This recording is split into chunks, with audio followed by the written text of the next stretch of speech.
அப்படி நின்ன மாதிரி இருங்க, அப்போ தூக்குற மாதிரி இருங்க, எல்லாம் கவர் ஆக உங்க கை தான் தெரியுது.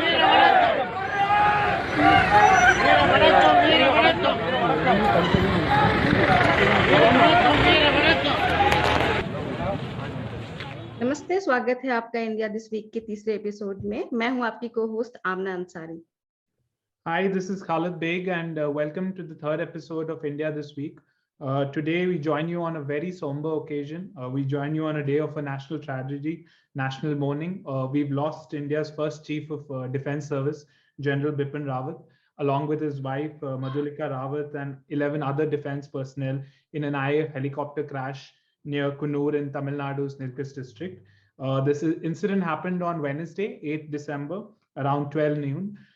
We offer our deepest condolences, our profound gratitude to the bravest of the bravest men.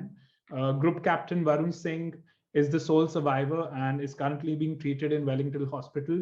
We pray for his speedy recovery.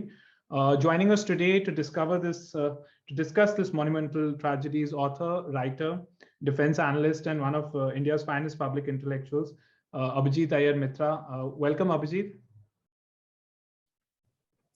Thanks, Khalid. I wish I were joining you under better circumstances.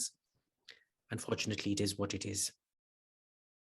Chief of defence staff general Bipin Rawat के आकस्मिक मौत से पूरा देश सदमे में है और लोग उन्हें तरह तरीके से अपने तरीके से श्रद्धांजलि दे रहे हैं। विपिन रावत एक मिलिट्री फैमिली से आते हैं जिसकी पीढ़ी दर पीढ़ी ने इंडिया की सेवा की है।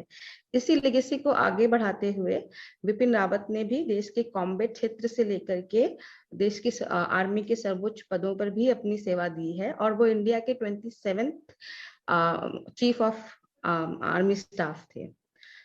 विपिन रावत को जाना जाता है उनके साहसी मिशन के लिए और अगर हमें कुछ महत्वपूर्ण मिशन की बात करें तो उसमें आता है 2015 का म्यांमार में किया गया क्रॉस बॉर्डर इंसर्जेंसी ऑपरेशन, 2016 में उरी में किए गए आतंकवादी हमले का रिटेलिएशन और 2019 में किए गए बालाकोट एयर स्ट्राइक। इसके अलावा उन्हें काफी सम्मान मिला है जिनका नाम है परम विशिष्ट सेवा मेडल, उत्तम युद्ध सेवा मेडल, अति विशिष्ट सेवा मेडल और सेना medal.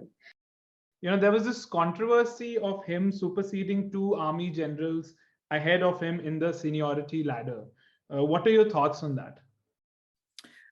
Look, superseding generals is not a new thing.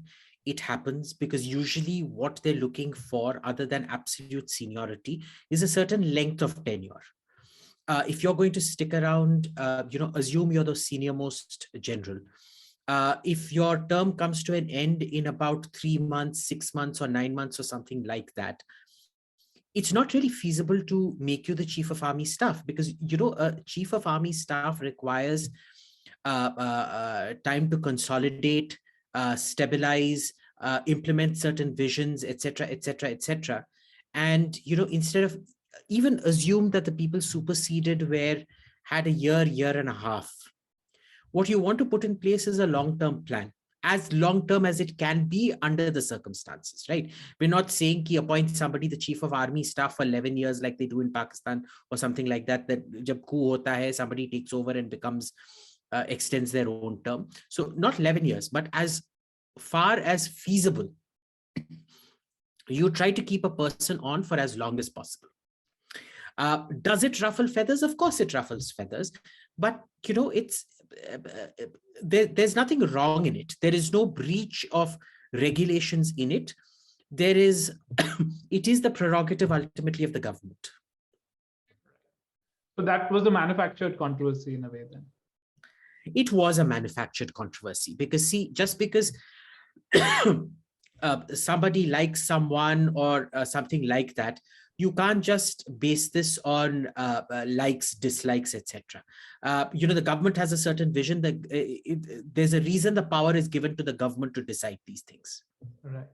So Abhijeet 2019 में फर्स्ट टाइम एक ऐसा पोस्ट बना चीफ ऑफ डिफेंस स्टाफ का जो कि तीनों विंग ऑफ आर्मी के बीच में एज ए कम्युनिकेटर और कोऑर्डिनेटर काम कर सके और बिपिन रावत हमारे पहले चीफ ऑफ डिफेंस स्टाफ थे तो अभिजीत, मैं चाहती हूँ कि आप मुझे बताएं कि 2019 से पहले इस दिशा में कुछ भी काम क्यों नहीं हुआ। ऑल्सो इस पोस्ट की फंक्शनैलिटी क्या है? तो इस पोस्ट का फंक्शनैलिटी अगर आप देखेंगे ये काफी नेब्यूलस था। उसके जो फंक्शंस हैं वो अभी भी इवॉल्व हो रहे हैं, क्योंकि देखिए ये एक कंसेंसस प्रोसेस है। इसमें मेन चीज क्या था कि नेवी और एयरफोर्स कभी भी सीडीएस नहीं चाहते थे, क्योंकि उनका क्या है कि अगर एक सीडीएस बनेगा इसको हमेशा आर्मी डोमिनेट करेगा। तो एक जो जनरली होता है, अगर आप देखेंगे आर्मी इज क्या 1.1 मिलियन पीपल, एयरफोर्स बस यानी कि 11 लाख लोग, एयरफोर्स में बस 1 लाख से थोड़े ज्यादा हैं, और नेवी में तो 55,000 के करीब है। तो आर्मी हर चीज को एक किस्म से डोमिनेट करता है, तो ये काफी एक टेरिटोरियल ये भी बन गया था। इसके खिलाफ भी काफी सारे अच्छे अच्छे आर्ग्यूमेंट है, ऐसे नहीं है कि कोई आर्ग्यूमेंट ही नहीं था इस पद के लिए। पर जो हुआ सो हुआ। अब आप देख लीजिए, पहले ये पहला अटेम्प्ट नहीं था इंटीग्रेशन के लिए। पहले भी वाजपेयी के टाइम पे वो इंटीग्रेटेड डिफेंस स्टाफ बना था, पर वो एक किस्म से कंप्लीटली जो अंग्रेजी में कहते हैं ना, पुट आउट टू पास्चर। जो भी सर्विस अपने लोगों को नहीं चाहते थे, जो जनरल्स का प्रमोशन नहीं हो सकता था, और वो किसी को जैसे आश्रम में पहुंचा दो करके उसकी तरह भेज देते थे उधर। सो इंटीग्रेटेड डिफेंस स्टाफ उस किस्म से एकदम फेलियर हो गया, और गवर्नमेंट को भी पता चला कि भाई देखो, अब नेवी और एयरफोर्स के हैं कई सारे ऑब्जेक्शंस, पर उन उसी ऑब्जेक्शंस के बेसिस पे ये जो इंटीग्रेशन का काम है ये टल नहीं सकता है, क्योंकि हर चेंज में, हर चीज में, जैसे एमआरपी है तो आपने देखा एमआरपी का क्या हुआ, एमएसपी का जो क्या हुआ इस फार्मर प्रोटेस्ट के टाइम। सब फार्मरों को मंजूर था, बस पंजाबी फार्मरों को मंजूर नहीं था, और फिर आपने देखा ना क्या हलचल हुआ। तो आप देख लीजिए, इससे भी काफी महत्वपूर्ण चेंज था वो मिलिट्री के लिए, और काफी सारा ऑपोजिशन था। तो it is not like jointness के बारे में पहले ये नहीं हुआ है, बस ये था कि इसमें बहुत ही ज्यादा ऑपोजिशन था, और गवर्नमेंट ने निर्णय ले लिया कि भाई हमको 1 रेफरेंस पॉइंट चाहिए, और इसका जो चीफ बनेगा वो सीनियरिटी के बेसिस पे बनेगा, ताकि जो भी सीनियर, सबसे सीनियर हो, अगर वो एक एयरफोर्स ऑफिसर है या नेवी ऑफिसर है, उन्हीं को मिलेगा, तो सीनियरिटी बेसिस पे मिलेगा। ओके, सो बेसिकली एक क्वेश्चन मैं इसके आगे पूछना चाहूंगी। तो इस पोस्ट को जो बाकी के हमारे तीनों हेड हैं, क्या वो उसको डायरेक्ट रिपोर्ट करते हैं, या फिर ये कॉमन पॉइंट है किसी तरह का जहाँ पे तीनों हेड आके कोऑर्डिनेट कर सकते हैं? तो एक किस्म से रिपोर्टिंग भी नहीं है, क्योंकि जैसे मैंने बोला ना, इसका रोल अभी इवॉल्व होते रहा है, पर इसमें पूरा रिपोर्टिंग भी नहीं है, पर एक किस्म का क्या कहते हैं, उनके पास एक अथॉरिटी है कि भाई जो मैं बोल रहा हूं वो करो करके, है ना। तो वो अभी ये ना, ये चीजें जब कुछ नया होता है वो एक नेगोशिएटेड प्रोसेस है।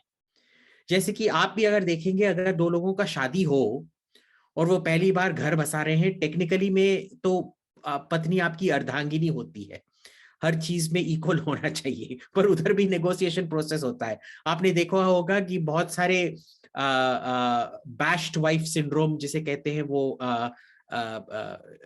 पिटी हुई बीबियां होती हैं, और दूसरे साइड में हैंडपैक्ड हस्बैंड्स, पिटे हुए शौहर होते हैं। तो ये एक नेगोशिएटेड प्रोसेस है, पर ये इंस्टीट्यूशनल है।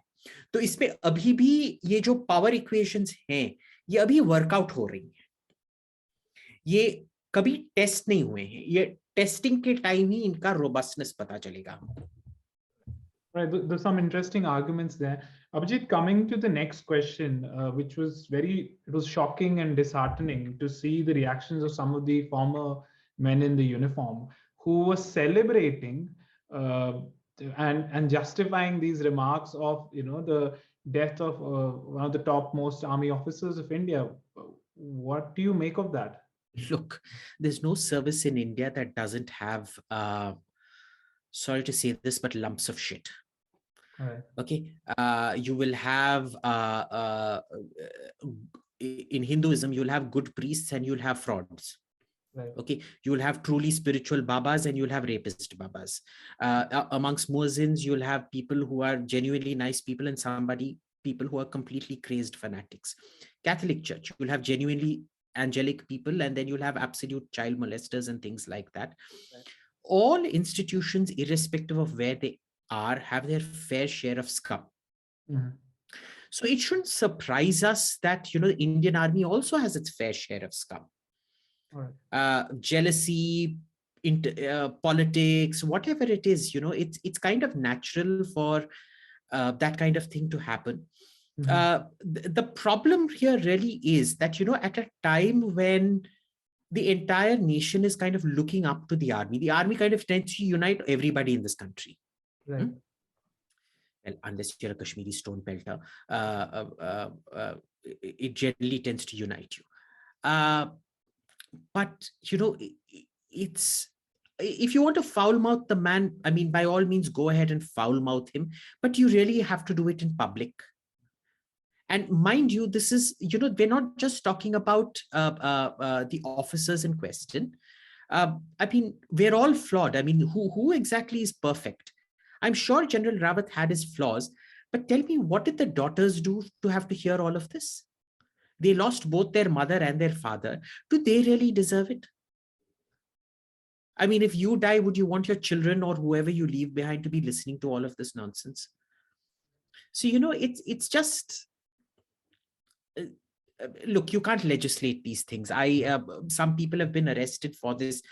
I think an arrest is a bit too much, but because, good taste and being a scumbag aren't legally enforceable things, then they shouldn't be legally enforceable. अभी जो बात हो रही थी, आपने बोला कि आप FIR के सपोर्ट में नहीं है, तो उसी के आगे मैं क्वेश्चन पूछना चाहूंगी कि हमने देखा अभी कि जो अर्बन नक्सल हैं या मुस्लिम सेपरेटिस्ट हैं, उन्होंने इस नेशनल ट्रेजेडी को सेलिब्रेट किया है ओपनली, राइट? तो और ऐसा पहले भी हुआ है और उसके ऊपर FIR केसेस भी पहले भी हुए हैं, कोई नई बात नहीं है। तो आपको नहीं लगता कि लॉ एज ए डिटरेंट हमें यूज करना चाहिए, क्योंकि ये पोटेंशियल टेररिस्ट रिक्रूटर भी हो सकते हैं? सो उस सेंस में तो लॉ को कहीं ना कहीं हम यूज कर सकते हैं। हाँ, पर इसमें देखिए, लॉ क्या है कि अगर आप टेररिस्ट बने, ये जो प्री क्राइम होता है ना, ये प्री क्राइम नहीं किया जा सकता। तो अगर आप देखेंगे जो युद्ध नियम है, उसमें 3 किस्म के लीगैलिटीज हैं। एक है प्रिवेंटिव वॉर, कि 10 साल में इराक एक न्यूक्लियर पावर बनने वाला है, इसीलिए हम आज ही उसको खत्म कर देते हैं। ये इलीगल माना जाता है इंटरनेशनल लॉ में। दूसरा है प्रीएम्प्टिव वॉर, यानी कि आपको पता है कि अगले 2 घंटे में कंफर्म्ड है कि इराक आप पे हमला मोड़ने वाला है, तो आप अभी जाके उनको पहले ही आप उन पे हमला करके उनके फोर्सेस डिस्ट्रॉय कर दो, जो इजराइल ने 67 में किया था। ये लीगल है। और तीसरा है completely reactive war, justified, totally justified use of force. तो क्राइम में भी एक चीज है कि भाई देखो, ये टेररिस्ट की तरह चलता है, टेररिस्ट की तरह दिखता है, टेररिस्ट की तरह बात करता है, तो ये टेररिस्ट होगा, उस पे जाके आप पकड़ नहीं सकते, राइट? सो क्योंकि फिर सब बोलेंगे कि भाई देखो, जो भी कल कोई भी क्राइटेरिया हो सकता है ना, तो यू कांट डू दैट। अगर वो बंदा जाके उसने सब कुछ साइन कर दिया है, यार किसी रिक्रूटर, अलकायदा या आईसिस का रिक्रूटर है, उससे जाके उसने बात कर लिया, और उस पे आप अरेस्ट कर सकते हैं, क्योंकि keeping contact with an illegal organisation, knowing it is an illegal organisation, is also a crime. उस पे आप कर सकते हैं। या अगर आपको उससे और भी कोई तगड़ा क्राइम पे पकड़ना है, कि वो उसने जाके, आप वीडियो रिकॉर्डिंग कर रहे हैं जिसपे उसने बोला है कि भाई मैं ज्वाइन कर रहा हूं, और वो ज्वाइन करने के लिए पहुंच गया है, ज्वाइन करने से पहले ही आप उसको पकड़ के ये कर सकते हैं। तो वो preventive versus pre-emptive versus post facto बहुत इंपॉर्टेंट लीगल डिस्टिंक्शन है। आप को अगर याद होगा, I think we're all old enough to remember Minority Report नाम का एक फिल्म निकला था जिसमें टॉम क्रूज ने एक्ट किया था. It dealt with a lot of the same issues. ठीक है ना. तो देखिए ऐसे नहीं है कि हर सड़ा हुआ इंसान टेररिस्ट बनने वाला है ना. अगर हम लीगली छोड़े इसको, बट सोसाइटी के हिसाब से देखें, when you see these comments coming from certain handles, as Amna said, urban naxals and Muslim separatists, right? These are people, normal people who live amongst us and all.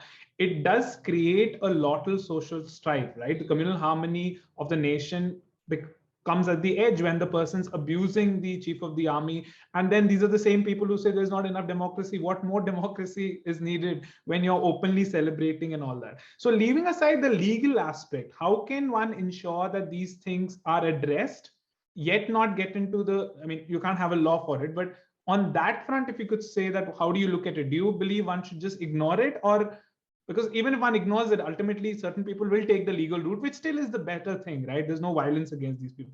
But how do you view that? See, I don't think legal action is the way forward at all.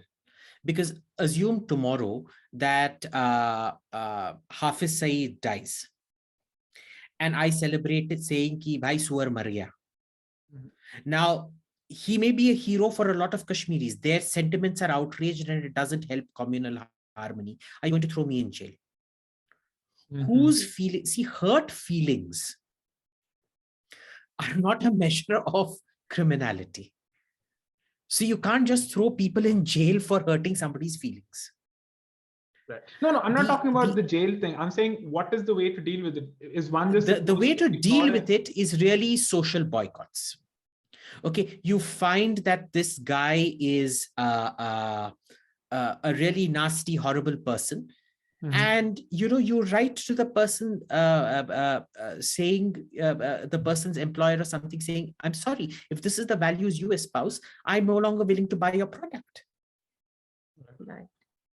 Right. And that's perfectly legitimate. Yeah. Now, the problem is that every time the right tries to do a social boycott, the left claims it's economic terrorism. In spite of the fact that the left started this, the whole point of cancel culture was that the left started it. Left started, true.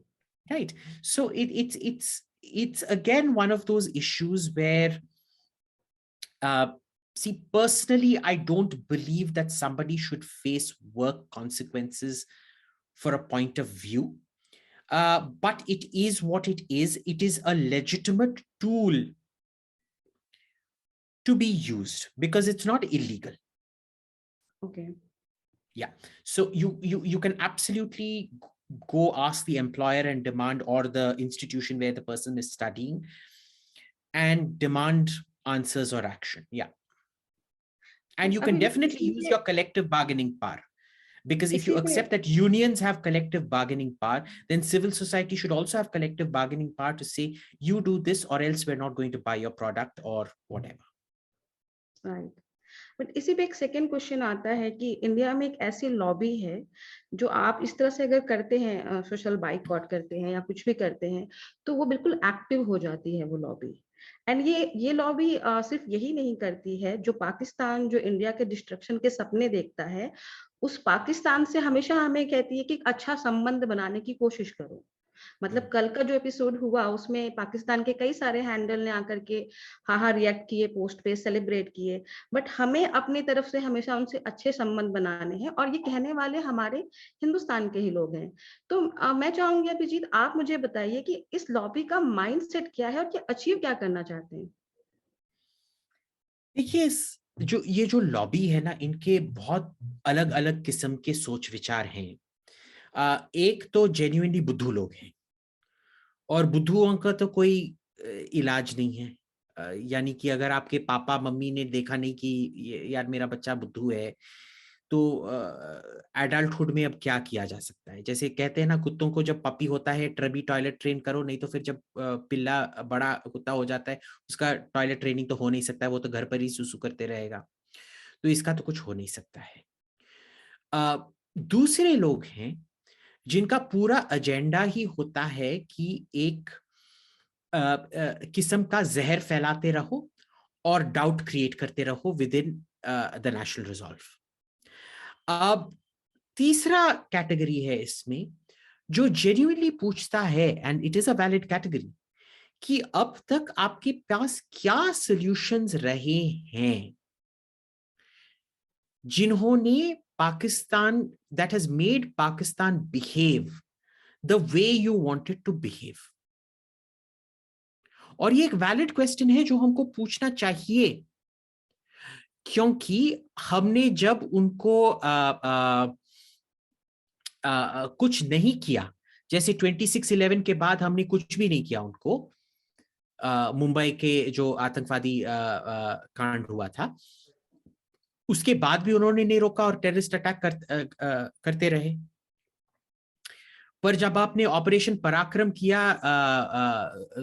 जो 2001 parliament में हुआ था, उसके बाद उनका कोई व्यवहार change हुआ नहीं, उसके बाद भी टेररिस्ट अटैक होते रहे। आपने 1967 में उनको कोई सबक सिखाया, फिर से जंग हुआ। 71 में सबक सिखाया, फिर से जंग अलग किस्म का जंग हुआ। तो अब तक ना ही तो कैरेट्स हैव वर्कड, ना ही तो sticks have worked. I think ये एक किस्म का फेलियर ऑफ नेशनल इमेजिनेशन है कि अभी तक हम कोई भी स्ट्रैटेजी नहीं ढूंढ पाए हैं जिससे हम अपने दुश्मनों का ठीक से सामना कर सकें। पर प्रॉब्लम क्या है कि ये जो लेफ्ट में जो ये लोग बकवास करते रहते हैं, इसमें 99.99% या तो देशद्रोही हैं या तो फिर उल्लू के पट्टे हैं। जो 0.01% है उसमें जो एक्चुअली इन चीजों के बारे में सोचता है, वो बहुत ही कम लोग हैं, पर हैं। और उन्हीं 0.01% लोगों के वजह से आपको इस 99.9% के खिलाफ एक्शन नहीं लेना है जब तक कि वो कोई वायलेंस ना भड़काएं डेलिबरेटली। अब दूसरी बात आती है कि अगर एक बंदे ने बहुत सारे जैसे कहते हैं ना, put your eggs in many baskets, तो आप देख लीजिए जो जैन ब्रदर्स ने टाइम्स नाउ में Times Bennett and Coleman group में करके रखा है। वो एक पिक्चर कंपनी चलाते हैं, जंगली पिक्चर, जो पिक्चरों से उनका पैसा आता है। फिर वो जैसे वो पागलिका घोष हैं, एक पागल औरत जो उनकी एडिटर हैं, तो वो जहर घोलते रहती हैं। एक और दुबई में बैठ के एक पागल है, उसका नाम है सायमा, वो भी जहर घोलते रहती हैं। वो मिर्ची रेडियो है जो बेनेट एंड कोलमन का अंग है। पर फिर उनके पास टाइम्स नाउ है जो जनरली प्रो गवर्नमेंट होता है। फिर उनके पास मिरर नाउ हो है जो जनरली एंटी गवर्नमेंट होता है, ठीक है ना। तो टाइम्स ऑफ इंडिया जो लोग कहते हैं गोदी मीडिया है, पर इकोनॉमिक टाइम्स है जो कहते हैं गोदी मीडिया नहीं है। तो ये सब इनमें ये सब इन्होंने भी बहुत अच्छी तरह से चाल चला के रखा है कि eggs in many baskets plus बहुत सारी चीज, तो इसमें बिजनेस इंटरेस्ट सब कुछ मिले हुए हैं। It's an amalgamation of business interests, it's an amalgamation of anti-nationals here along with useful idiots. Absolutely. And see, the power that they have is the fact that they've got a fantastic ecosystem, right? They are the gatekeepers to being declared an intellectual or not. Okay. And they will decide who is the intellectual, who is not, even if it's an absolute piece of shit. And in a way, it's a good thing. It's a good thing because remember, it's precisely because of this intellectual incest where you're only crowning intellectuals, people as intellectuals who agree with you. You've essentially dumbed the whole thing down to the point you can never win an election, and Modi is going to keep winning election after election after election, even if he screws up, and it doesn't matter. And in this symbolism of the lotus, the BJP's election symbol, is particularly relevant because one of the Sanskrit names for lotus is Pankaja. Aja means grow, Pank means dirt, that which grows out of the dirt. तो आप जितना भी उस पे टट्टी फेंकते रहेंगे, आप देखिए लोटस पॉन्ड कहाँ होता है। लोटस पॉन्ड में तो मरे हुए चीजें, टट्टी, कचरा वही जाता है ना। पर लोटस कितना प्योर, और तो आप जितना ज्यादा उसमें फर्टिलाइजर डालेंगे उतना ही ज्यादा सुंदर एक लोटस खिलता है। तो एक किस्म से ये बीजेपी के लिए, बीजेपी इसको बहुत मैं तो मानूंगा राहुल गांधी के बाद सबसे ज्यादा जिन्होंने मोदी और भाजपा का समर्थन किया है वो है श्रीमती पागलिका घोष, कुमारी राणा आयूब और ये मिर्ची सायमा ऑल्ट न्यूज जैसे लोग। मैं तो सचमुच मानता हूं कि alt news, NDTV, Rana Ayub को भाजपा साइड में से पैसा दिए जा रहा है। That's interesting, Abhijit. Thank you for joining us today, Abhijit. And we would like to end this by again paying our condolences to the brave hearts who've passed away. And also hope that people realize that if they have the liberty to even abuse and go, without any consequences, the being FIRs, then this is pretty much a very, very free country. Thank you for that, Abhijit. Thank you, Amna. Thank you, Khalid. Thank you, Amna. And I certainly hope, I'm not a very emotional person, but watching that ceremony today was just absolutely gut-wrenching. Nobody would have to go through that, but it is what it is. So hopefully the next time we'll talk under much better circumstances. Right. Strength to his daughters.